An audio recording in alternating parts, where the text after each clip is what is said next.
இப்போ கண்ணப்ப நாயனாரோட வரலாறு பற்றி பார்ப்போமா? கண்ணப்ப நாயனாரை பற்றி பாடாத அடியார்களே கிடையாதுன்னு சொல்லலாம். நாம இறைவனுக்கு காணிக்கையா கொடுக்கணும்னா என்ன கொடுப்போம்? முடிய காணிக்கையா கொடுப்போம், இல்ல பணத்தை காணிக்கையா செலுத்துவோம். அதுவும் இல்லைன்னா பசியோட இருக்கிறவங்களுக்கு அன்னதானம் செய்வோம். யாராவது வந்து ஐயா உங்க 2 கல்யாண தானமும் கொடுங்களேன் அப்படின்னு கேட்டா கொடுப்போமா? கிடையாது. ஆனா ஒருவர் கேட்காமலே கொடுத்தார். யார் அவர்? அவர்தான் கண்ணப்பர். கண்ணப்பர் அப்படிங்கிறவர் யாரு? கண்ணப்பர் அப்படிங்கிறவர் பொத்தப்பி நாடு என்று சொல்லக்கூடிய ஒரு கானக பகுதியில நாவன் என்ற வேடுவ தலைவனுக்கு மகனாக பிறந்தவர் தான் இந்த கண்ணப்பர். நீண்ட நாட்களாக குழந்தை இல்லாத அந்த தம்பதியினருக்கு இறைவன் அருளால பிறக்கும் குழந்தை 16 வயது வரை தான் உங்களுக்கு உதவும், அதன் பின் உதவாது அப்படின்னு குறி சொல்றவங்க சொன்ன பிறகுதான் கருவை உதித்தவர் இந்த கண்ணப்பர். கண்ணப்பரின் தாயார் குழந்தையை பெற்று தந்தையின் கையில கொடுத்த போது குழந்தை தின்னு இருந்ததாம். அதனால குழந்தைக்கு திண்ணன் அப்படின்னு பெயரிட்டாங்களா அவருடைய தந்தையான காத்தரசன். அந்த குழந்தை நல்ல முறையில வளர்ந்து கொண்டு வருது.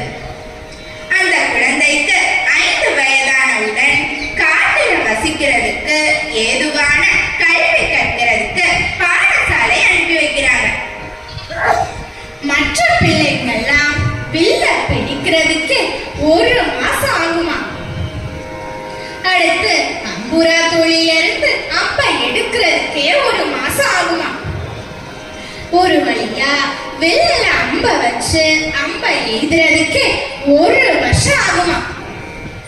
ஆனா நம்ம திண்ணனும் ஆசிரியர் ஒரு முறை சொல்லி தரும் போதே அதை நன்கு பயின்று வில்ல எப்படி பிடிக்கணும், அம்புரா தொழிலிருந்து அம்பை எப்படி எடுக்கணும், வில்ல எப்படி வைக்கணும், அம்பை எப்படி எய்தணும்னு ஒவ்வொரு வித்தையும் விரைவாக கற்பதை கண்ட ஆசன், உனக்கு சொல்லித்தர அளவுக்கு நான் இன்னும் படிக்கலப்பா, எந்த ஜென்மத்துல கற்ற கல்வியோ தெரியல, இனி நான் உனக்கு சொல்லித்தரவும் தேவையில்லை, நீ உன் அப்பாவோட சென்று அவருக்கு உதவியா இரு அப்படின்னு சொல்லி அனுப்பி வைக்கிறாரு அவங்க ஆசிரியர்.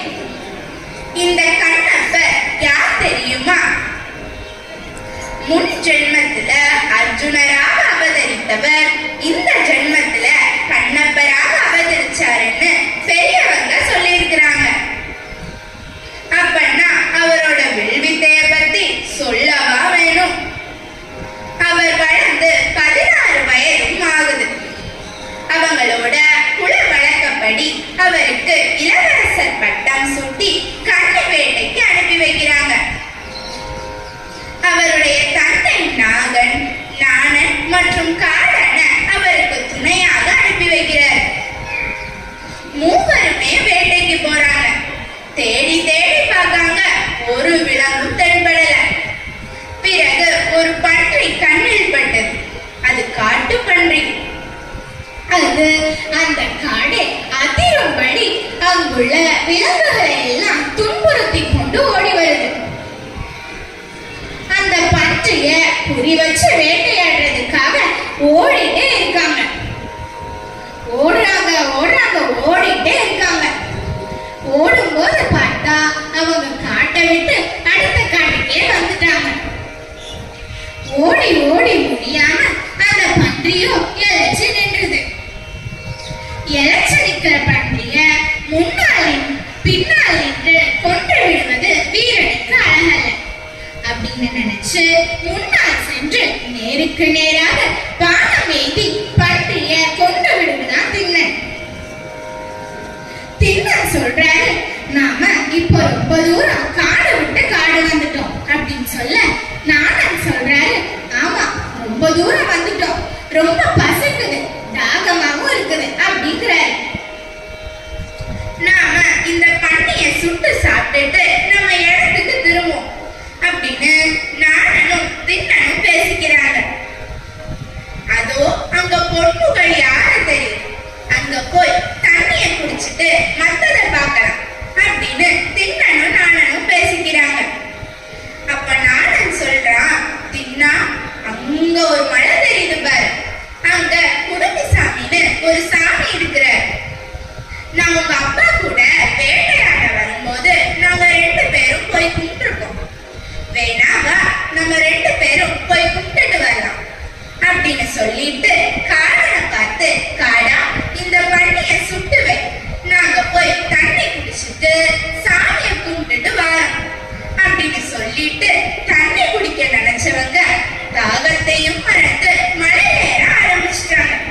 கேட்கலப்பா அப்படிங்கிறார். ஞானிகளுக்கு எப்போதுமே எல்லாவற்றையும் உணர வல்லமை உண்டு. அந்த திறன் திண்ணன் கிட்ட இருந்தது, ஆனா நாணன் கிட்ட இல்லை. சற்று தூரம் வந்த பின் ஒரு சிவலிங்கம் கண்ல தென்படுது. அவர்தான் குடுமிசாமி. அவரை பார்த்ததும் மிகவும்